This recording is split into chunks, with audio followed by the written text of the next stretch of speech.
Hello students, આપણે વાત કરતા હતા સવક સંયોજનને લગતા કેટલાક અગત્યના પર્યાયની. એમાં આપણે સવક સ્પીસીસ, મધ્યસ્થ પરમાણુ અને લિગેન્ડ વિશે વાત કરી હતી. એમાં આપણે વાત કરી હતી કે લિગેન્ડ 3 પ્રકારના છે: એકદંતીય, દ્વિદંતીય, ત્રિદંતીય અને જેની અંદર એક કરતાં વધારે હોય એને બહુદંતીય કહેવાય. બરાબર. એમાં આપણે એક ઉદાહરણ જોયું હતું ષડદંતીય EDTA નું ઇથિલિન ડાયમાઇન ટેટ્રા એસિટેટ. જેમ જેમ તમે આગળ આની અંદર ભણતા જશો, નામકરણ ને બધું જોશો, ઉદાહરણ જોશો, એમ એમ તમને સમજ પડતું જશે એની અંદર રહેલા વધારાના ઉદાહરણોની જે એકદંતીય, ત્રિદંતીય, ત્રિદંતીયમાં સમાવેશ થાય છે એમ. બરાબર છે. હવે આગળ આપણે જોવાનું છે ઉભયદંતી લિગેન્ડ. ઉભયદંતી લિગેન્ડ કોને કહેવાય? તો કે NO2 આપ્યો છે, એમાં ઓક્સિજન જે છે એ મેટલ સાથે જોડાઈ અને સવક સંયોજનો બનાવી શકે છે અને નાઇટ્રોજન પણ મેટલ સાથે જોડાઈ અને સવક સંયોજનો બનાવી શકે છે. મતલબ બંને સંયોજનો જે છે એ કેન્દ્ર તરીકે તમે એનો ઉપયોગ કરી શકો છો. માટે એને ઉભયદંતી લિગેન્ડ કહેવામાં આવે છે કે નાઇટ્રોજન પણ મેટલ સાથે જોડાઈ શકે છે અને ઓક્સિજન પણ મેટલ સાથે જોડાઈ શકે છે. એ જ રીતે સાયનાઇડ છે SeN, એમાં સલ્ફર પણ મેટલ સાથે જોડાઈ શકે છે અને નાઇટ્રોજન પણ મેટલ સાથે જોડાઈ અને સવક સંયોજન બનાવી શકે છે. એટલે કે એની અંદર રહેલા બંને જે છે એ લિગેન્ડમાં બે કેન્દ્રો રહેલા છે અને બંને કેન્દ્રો એ મેટલ સાથે જોડાઈ શકે છે. માટે એને ઉભયદંતી લિગેન્ડ તરીકે ઓળખવામાં આવે છે. તો એક્ઝામમાં પૂછાય કે નીચેનામાંથી કયો ઉભયદંતી લિગેન્ડ છે? તો NO2 અને SeN એ બંને છે એ શું થશે? ઉભયદંતી લિગેન્ડના ઉદાહરણ છે. બરાબર છે.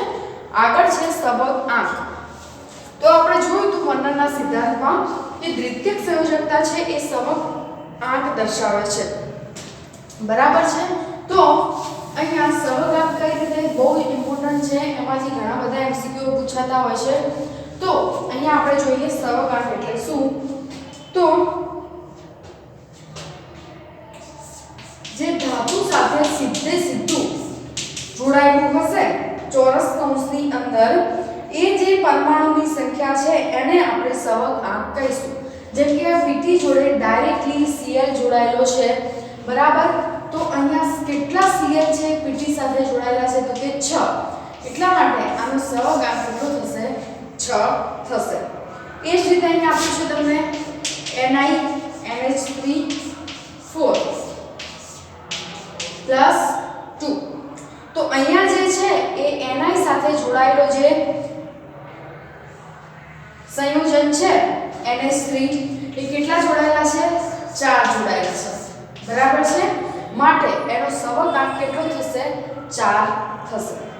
એ જ પ્રમાણે અહીંયા જુઓ તમને આપેલું છે FeC2O4 થ્રાઇસ. આને કહેવાય ઓક્ઝલેટો. શું કહેવાય એને?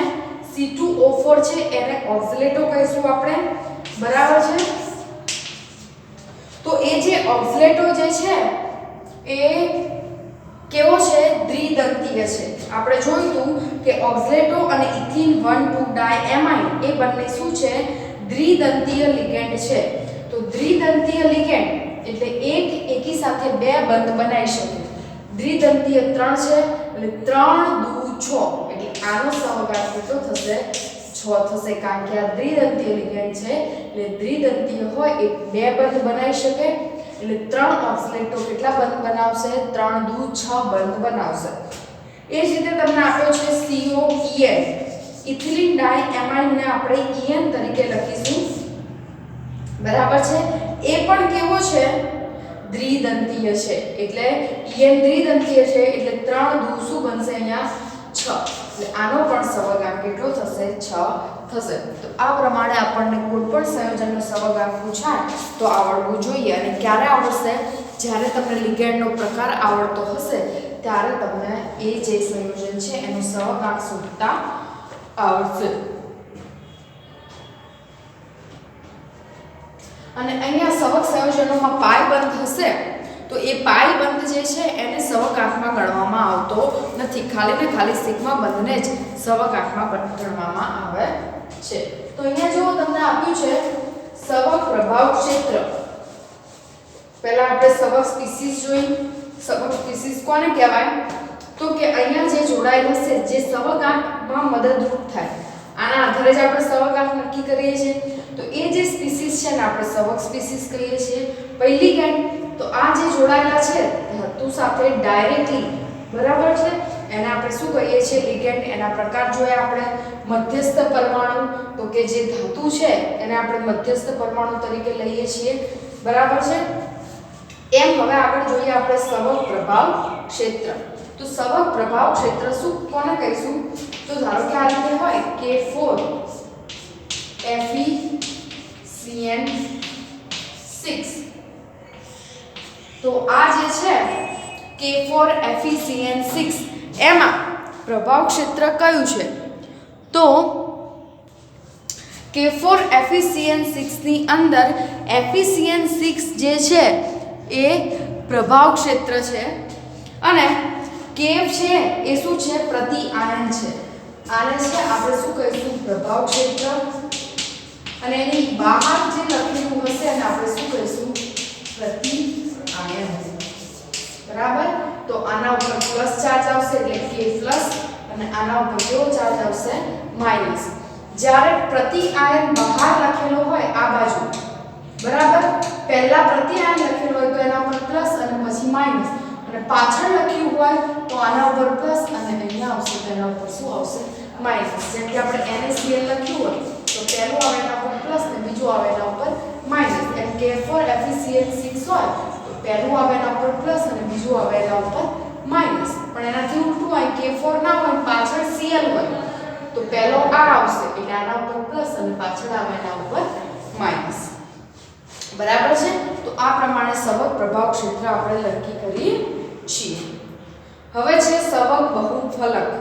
તો સવક બહુફલક એટલે કે અવકાશમાં ગોઠવણી. મધ્યસ્થ પરમાણુ આયન સાથે સીધા જોડાયેલા છે તે લિગેન્ડ પરમાણુની અવકાશમાં જે ગોઠવણી છે એને સવક બહુફલક તરીકે આપણે વ્યાખ્યાયિત કરીએ છીએ.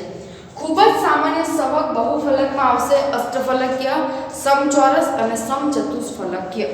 બરાબર છે. તો જો અહીંયા તમને અલગ અલગ નામ આકૃતિ આપેલી છે કે કઈ રીતે કોની આકૃતિ કેવી હશે.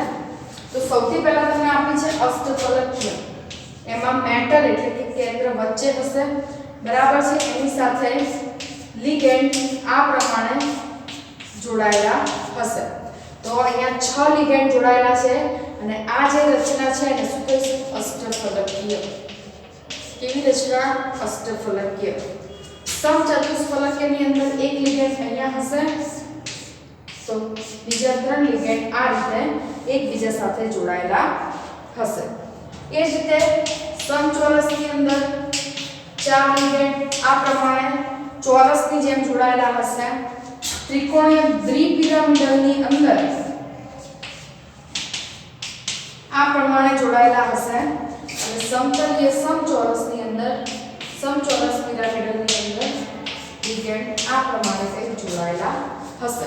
બરાબર છે. આની આકૃતિની જો આપણે વાત કરીએ તો જો તમે સૌથી પહેલા અષ્ટફલકીય જે છે એની આકૃતિ આપણે જો દોરવી હોય તમને આપ્યું છે ચોપડીમાં એ પ્રમાણે પહેલા લિગેન્ડ દોરી દેવાનું. બરાબર છે. હવે પહેલા આ ચોરસ દોરી દેવાનું. પછી આ બંને છેડા છે એને આની સાથે જોડવાના અને આ બંને છેડા છે એને આની સાથે જોડવાના. એ જ રીતે આ ચારે ચાર છેડાને ઉપર જોડવાના. તો આ તમારી જે રચના ઊભી થશે ને આપણે શું કહીશું? અષ્ટફલકીય. તમે સ્કેલથી દોરશો એટલે વધારે સારી રીતે દોરાશે. પછી છે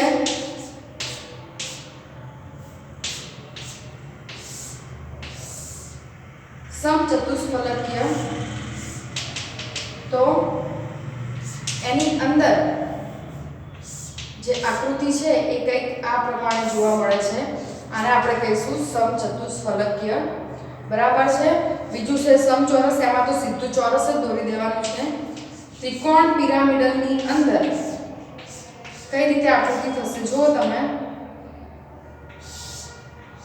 પહેલા ત્રિકોણ દોરી દેવાનું, પછી એક લીગેન્ડ ઉપર અને એક લીગેન્ડ નીચે. તો અહીંયા એક પિરામિડ બનશે અને એક પિરામિડ અહીંયા બનશે, બરાબર છે. તો આ પ્રમાણે જે આકૃતિ બનશે એને આપણે કહીશું ત્રિકોણીય દ્વિપિરામિડલ. એક પિરામિડલ ઉપર અને એક પિરામિડલ નીચે. અને એક છે સમચોરસ. તો પહેલા અહીંયા ચોરસ દોરી દેવાનું અને પછી ઉપર શું કરી દેવાનું? પિરામિડ. તો આ પ્રમાણે જે રચના ઊભી થશે એને આપણે અલગ અલગ નામ વડે ઓળખીએ છીએ, બરાબર છે. તો આને કહેવાય સહગબહુફલક, જે આપણે આકૃતિ વડે દર્શાવીએ છીએ. એમાં રહેલી લીગેન્ડની સંખ્યાના આધારે અને સંકરણના આધારે એનું જે આકાર છે એ શું થશે? બદલાતો રહેશે, બરાબર છે. હવે છે મધ્યસ્થ પરમાણુનો ઓક્સિડેશન આંક. તો આ બહુ અગત્યની વસ્તુ છે. ઓક્સિડેશન આંક એટલે વચ્ચે જે મધ્યમાં કોપર કે Fe કે નિકલ આવી જે ધાતુ રહેલી હશે મધ્યસ્થમાં, એનો આપણે શું કરવાનું છે? ઓક્સિડેશન આંક નક્કી કરવાનો છે. તો એ કઈ રીતે કરી શકીશું આપણે ઓક્સિડેશન આંક? દરેકના ઓક્સિડેશન આંક કેવા હશે? અલગ અલગ હશે. હવે આનો ઓક્સિડેશન આંક મારે લખવો હોય તો હું અહીંયા જે છે -3 એને ડાબી બાજુ લખીશ, બરાબર નંબર ઓફ x વત્તા z. હવે z બરાબર શું લખું? મેટલ. નીચે ઓક્સિડેશન આંક આપણે શોધવાનું છે એને હું z લઉં, બરાબર. તો નંબર ઓફ x એટલે અહીંયા શું થશે? સાયનાઇડ જે લિગેન્ડ છે એની સંખ્યા. તો કેટલા લિગેન્ડ છે? તો કે 4. હવે એ એક દંતીય છે, દ્વિદંતીય છે કે ત્રિદંતીય છે? તો સાયનાઇડ એ એક દંતીય છે, પણ કેવો? ઋણ, ધન કે તટસ્થ? તો આપણે Cn ને કેવી સ્વરૂપમાં જોઈએ છે? Cn માઈનસ, એટલે કેવો છે? એક દંતીય ઋણ લિગેન્ડ છે, વત્તા Z -3. હવે 4 નું -1 જોડે મલ્ટીપ્લિકેશન કેટલું થશે? -4. -4 આ બાજુ આવે તો -3 વત્તા 4 Z. 4 -3 એટલે કેટલા આવશે? +1. મોટું હોય એની નિશાની લાગે એટલે અહીંયા કોપરનો જે ચાર્જ થશે કેટલો થશે? +1. કોપરનો ઓક્સિડેશન આંક કેટલો થશે? +1. બીજું એકાદ ઉદાહરણ જોઈએ. CONS3 6 +3. તો ડાબી બાજુ લખીશું +3 નંબર ઓફ x વત્તા z. અહીંયા કેટલા છે? 6 લિગેન્ડ છે, બરાબર. પણ એને કેવો છે? તટસ્થ લિગેન્ડ છે એટલે 0 આવશે એનું ચાર્જ +z +3. તો આનો 6 નો 0 જોડે ગુણાકાર 0 થઈ જાય. z બરાબર કેટલા થશે? +3.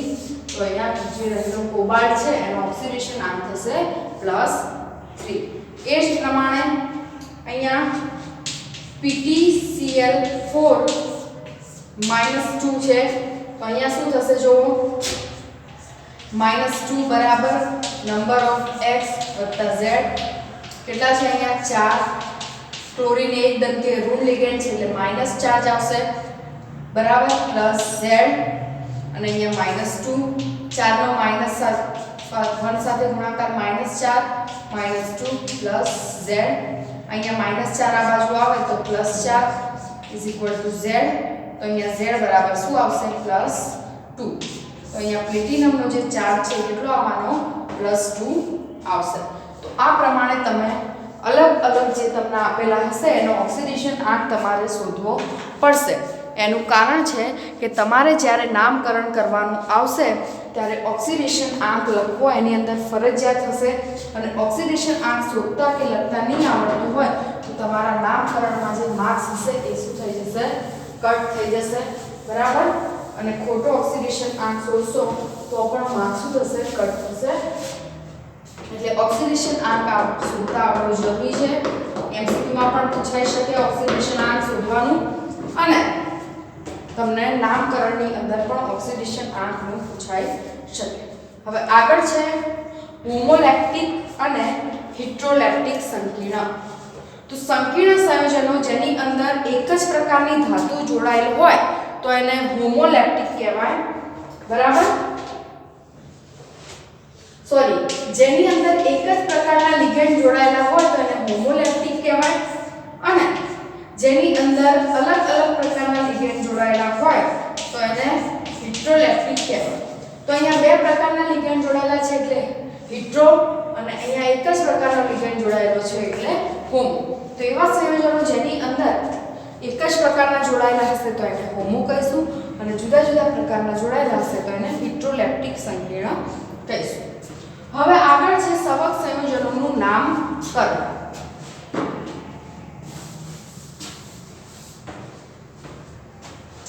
તો અહીંયા એક કેન્દ્રીય સવક સ્પીસીસ નું નામકરણ લખવું હોય તો સંયોજનનું સૂત્ર ટૂંકાક્ષરી સાધન છે કે જે સંયોજનના સંઘટક વિશેની આપણને માહિતી આપે છે. બરાબર છે.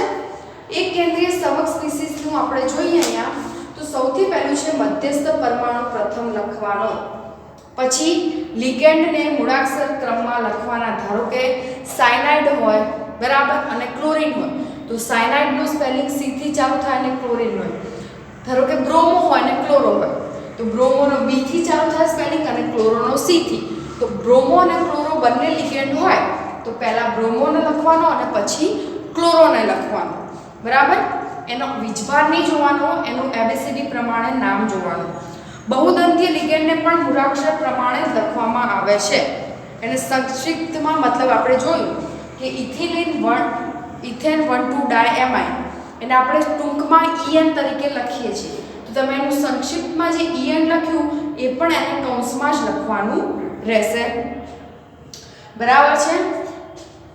સવક પ્રભાવ ક્ષેત્રમાં લિગેન્ડ અને ધાતુ વચ્ચે જગ્યા હોવી જોઈએ નહીં. જેમ કે અહીંયા મેં લખ્યું FeCN6. બરાબર છે. તો અહીંયા લિગેન્ડ અને ધાતુ વચ્ચે જગ્યા રાખવાની નથી. જ્યારે વીજભાર ધરાવતા સ્પર્શ અહીંયા આપણે શું લખીએ છીએ, સૂત્ર કઈ રીતે લખવું એ. તો સૌથી પહેલા મધ્યસ્થ પરમાણુ લખો. મધ્યસ્થ પરમાણુ એટલે કોઈ ધાતુ કે આયન. તો આપણે સૌથી પહેલા કોને લખીએ છીએ, મધ્યસ્થ પરમાણુને. પછી કોને લખીએ છીએ આપણે, એની અંદર રહેલા લિગેન્ડ્સને લખીએ છીએ. બરાબર, એને આપણે સંક્ષિપ્તમાં લખવા હોય તો એને EN કે રીતે લખીએ છીએ, PTN, EN. બરાબર, પ્રોપિલિન ડાયએમાઇન, ઇથિલિન ડાયએમાઇન. આ પ્રમાણે એનું ટૂંક સ્વરૂપ જે છે એ પણ આપણે એને કૌંસમાં લખતા હોઈએ છીએ. બરાબર છે. CN હોય તો પણ એને કૌંસમાં લખીએ છીએ. NH362 કે જે પણ હશે એને આપણે શેમાં બતાવીએ છીએ, કૌંસમાં બતાવીએ છીએ. બરાબર છે. બીજું કે આ લખતા એની વચ્ચે જગ્યા હોવી જોઈએ નહીં. બરાબર છે. અને અડાડીને લખવાનું રહેશે અને એની અંદર જો કોઈ વીજભાર હશે તો તમારે ચોરસ કૌંસની બહાર જમણી બાજુ અહીંયા મૂર્ધાંક પર +2 +3 -1 -2 જે પણ એનો વીજભાર હશે એ અહીંયા ઉપર લખવાનો રહેશે. તો આ પ્રમાણે આપણે કઈ રીતે એનું સૂત્ર લખવું એની વાત કરી. તો કે સૌથી પહેલા શું લખવાનું, તો કે મધ્યસ્થ પરમાણુ લખવાનું, પછી લિગેન્ડ લખવાનું. બરાબર છે. અને એ પણ શેમાં લખવાનું, કૌંસમાં.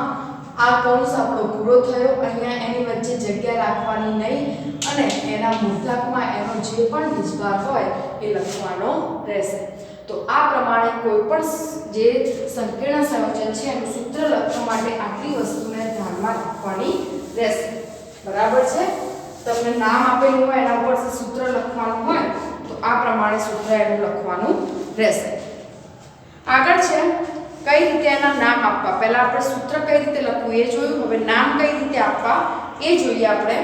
તો સૌથી પહેલું છે ધનભાર અને ઋણભાર ધરાવતા બંને સવક સ્પીસીસમાં ધન આયનને પ્રથમ નામ આપવામાં આવે છે. ધન આયન અને ઋણ આયન હોય તો સૌથી પહેલું નામ ધન આયનનું લખવાનું, પછી ઋણ આયનનું. લિગેન્ડના મસ્તક પરમાણુ આયનના નામ પહેલા તેમના મૂળાક્ષર ક્રમ પ્રમાણે લખવામાં આવે છે.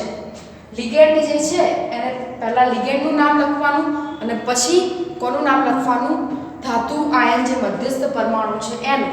અને લિગેન્ડમાં કોનું પહેલા નામ લખવાનું, મૂળાક્ષર પ્રમાણે જે આવે છે N. ઋણાયન લિગેન્ડના નામને અંતે O, તટસ્થ અને ધનાયન લિગેન્ડના નામ એમના એમ જ રહેશે. અપવાદ તરીકે એક્વા H2O ને એક્વા તરીકે ઓળખવામાં આવે છે, જે તટસ્થ લિગેન્ડ છે. એમાઇન NH3 ને એમાઇન કહીશું આપણે. કાર્બોનિલ ને CO અને નાઇટ્રોસિલ NO એમને કૌંસમાં લખવામાં આવે છે. બરાબર છે. અને એમના નામ એમના એમ રાખવાના છે, એની પાછળ કોઈ પ્રત્યય લગાવવાનો નથી. ઋણ આયન હોય તો O, જેમ કે ક્લોરીન હોય તો ક્લોરો. બરાબર છે. આયોડિન હોય તો આયોડો. એ પ્રમાણે O પ્રત્યય લગાવવાનો રહેશે. ઋણ લિગેન્ડ હશે તો Ca ને ઋણ લિગેન્ડ છે તો એને શું લાગશે? સાયનો. બરાબર છે. એ પ્રમાણે એનો જે પ્રત્યય છે એ લગાવવાનો રહેશે. પછી પૂર્વક મોનો, ડાય, ટ્રાય, ટેટ્રા એ પ્રમાણે લગાવવાનું રહે. લિગેન્ડની સંખ્યા એક કરતાં વધારે હોય તો ડાય, ટ્રાય, ટેટ્રા એમ લાગશે. અને બીસ, ટ્રીસ, ટેટ્રાક્સી પણ વપરાય છે જ્યારે ઓર્ગેનિક કમ્પાઉન્ડ હોય ત્યારે. જેમ કે અહીંયા જુઓ તમને NiCl2 PPH3 twice આપેલું છે તો અહીંયા ક્લોરીન કેટલા છે? 2. તો કે ડાયક્લોરો. ક્લોરીન એ કેવો છે? ઋણ વીજભાર છે એટલે ક્લોરીનની પાછળ O પ્રત્યય લાગ્યો એટલે ડાયક્લોરો. બરાબર છે. 20. આ PPH3 કેટલી વાર છે? 2 વાર. 2 હોય તો 20, 3 હોય તો 30 અને 4 હોય તો ટેટ્રાક્સી. તો અહીંયા 2 છે એટલે 20. પછી કૌંસમાં એનું નામ લખવાનું. PH એટલે ફિનાઇલ થાય તો કે ટ્રાયફિનાઇલ ફોસ્ફીન. બરાબર છે. અને સૌથી છેલ્લે નામ લખવાનું મધ્યસ્થ પરમાણુ નિકલ. અને છેલ્લે લખવાનો એનો ઓક્સિડેશન આંક, રોમન આંકની અંદર. બરાબર છે. તો આ પ્રમાણે જે છે એ એનું નામકરણ કરવામાં આવે છે. ધન આયન, ઋણ આયન અથવા તટસ્થ સવક સ્પીસીસમાં ધાતુનો ઓક્સિડેશન આંક એ રોમન આંકમાં કૌંસની અંદર લખવામાં આવે છે. જો સંકીર્ણ આયન ધન આયન હોય તો ધાતુને તત્વ તરીકે જ નામાંકિત કરવાનું છે. ઉદાહરણ તરીકે સંકીર્ણ ધન આયનમાં કોબાલ્ટ તરીકે અને પીટીને પ્લેટિનમ તરીકે લખવાનું છે. અને ઋણ આયન હોય તો પાછળ એટ પ્રત્યય લગાવવાનો છે. તમે સમજો અહીંયા આખું જે સંકીર્ણ છે એ પોતે ધન હોય. જેમ કે આના ઉપર +2 લખ્યા છે એનો મતલબ કે સંકીર્ણ કેવું છે? ધન છે. તો પ્લેટિનમ હોય તો એને પ્લેટિનમ જ લખવાનું અને કોબાલ્ટ હોય તો એને કોબાલ્ટ જ લખવાનું. પણ અહીંયા માઈનસ વીજભાર આપ્યો છે -1 અથવા -2 કોઈ પણ. એટલે સંકીર્ણ જો માઈનસ સ્વરૂપે હશે તો પાછળ એટ પ્રત્યય લગાવવાનું રહેશે. જેમ કે કોબાલ્ટ હોય તો કોબાલ્ટેટ, Fu હોય તો ફેરેટ. એ પ્રમાણે એની પાછળ એટ પ્રત્યય લાગશે. બરાબર છે. તો આ વસ્તુ ધ્યાન રાખવાની છે કે કૌંસ ઉપર માઈનસ વીજભાર હોય એટલે કે તમારો સંકીર્ણ એ ઋણ વીજભારિત હોય તો મધ્યસ્થ પરમાણુની પાછળ એટ પ્રત્યય લાગશે. અને ધન હશે તો એની પાછળ એનું એ જ લખવાનું. એની પાછળ કોઈ એટ પ્રત્યય લાગશે નહીં. જેમ કે અહીંયા તમને ઉદાહરણ આપ્યું છે -2 એનો મતલબ સંકીર્ણ ઋણ સ્વરૂપે છે. તો એનું નામકરણ કરવું હોય તો આ જે મધ્યસ્થ પરમાણુ કોબાલ્ટ છે એની પાછળ એટ પ્રત્યય લાગી અને શું બનશે? કોબાલ્ટેટ બનશે. તટસ્થ સંકીર્ણ અણુને ધનાયન સંકીર્ણની જેમ જ નામકરણ કરવાનું. એટલે કે ધન અને તટસ્થ પરમાણુ હોય ત્યારે એની પાછળ કોઈ પ્રત્યય લગાવવાનો નહીં. પરંતુ ઋણ હોય તો એની પાછળ શું લાગશે? એટ પ્રત્યય લાગશે. 2 ઉદાહરણ આપ્યા છે આપણે જોઈએ તો તમને વધારે સારી રીતે સમજ પડશે. જો અહીંયા Cr NH3 thrice H2O thrice અને અહીંયા Cl3. હવે છેલ્લે Cl છે. બરાબર છે. તો આ ત્રણ આની ઉપર જાય એટલે આના ઉપર +3 વીજભાર આવે, આના ઉપર માઈનસ. એનો મતલબ કે આ આખો જે કૌંસ છે એ કેવો છે? ધન ભારિત છે. બરાબર છે. તો ધન ભારિત હોય તો આની પાછળ એટ વેટ પ્રત્યય લાગશે નહીં. હવે સૌથી પહેલા આપણે કોને લખવાના છે? લિગેન્ડને. હવે લિગેન્ડમાં પહેલા કોણ આવશે? તો પહેલા એમાઇન આવશે, પછી એક્વા આવશે. તો અહીંયા એબીસીડી પ્રમાણે પહેલા ટ્રાય એમાઇન, ટ્રાય એક્વા, બરાબર છે? કારણ કે એક્વાના સ્પેલિંગમાં એ પછી ક્યુ આવે અને એમાઇનના સ્પેલિંગમાં એ પછી એમ આવે. એટલે પહેલા એમાઇન, ટ્રાય એક્વા. હવે શું લખીશું એનું? ક્રોમિયમને એમ ની એમ, કારણ કે આ પોતે કેવો વીજભાર છે? ક્લોરાઇડ. બરાબર છે? જે છેલ્લે અહીંયા બાર છે એને છેલ્લે લખવાનો રહેશે. તો આ પ્રમાણે એનું નામકરણ કરવામાં આવે છે. ધન ભારિત છે એટલે ક્રોમિયમની પાછળ એટ પ્રત્યય લાગશે નહીં. એ જ પ્રમાણે જો અહીંયા CO, NH2, CH2, CH2, NH2, tries, બરાબર છે? 2SO4 tries. તો સૌથી પહેલા આ કેટલી વાર છે? 3 વખત છે. એટલે સૌથી પહેલા હું લખીશ ટ્રીસ ઇથેન 1,2-diamine, બરાબર છે? પાછળ શું આવશે? કોબાલ્ટ, કારણ કે અહીંયા પાછળ આવે છે કે ધન નિજભારિત હોય તો આ કેવો હોય? ઋણ. એટલે અહીંયા કોબાલ્ટ જ રહેશે. કોબાલ્ટ, બરાબર છે? એનો ઓક્સિડેશન આંક થશે +3 અને પાછળ લખવાનું સલ્ફેટ. તો આનો ઓક્સિડેશન આંક શોધવો તો કઈ રીતે શોધવાનું? તો +3 લખી દેવાનું. નંબર ઓફ X વત્તા નંબર ઓફ X, કારણ કે બે લિગેન્ડ છે, વત્તા Z. આ બંને તટસ્થ લિગેન્ડ છે એટલે 0 વત્તા 0 વત્તા Z, બરાબર? તો શું થઈ જશે? Z બરાબર +3. તો એનો ઓક્સિડેશન આંક આવ્યો +3. તો આ પ્રમાણે આપણે એનું જે નામકરણ છે એ કરીશું. બરાબર છે? તો આ હતા આપણા નામકરણના નિયમો જે આપણને આવડવા જોઈએ.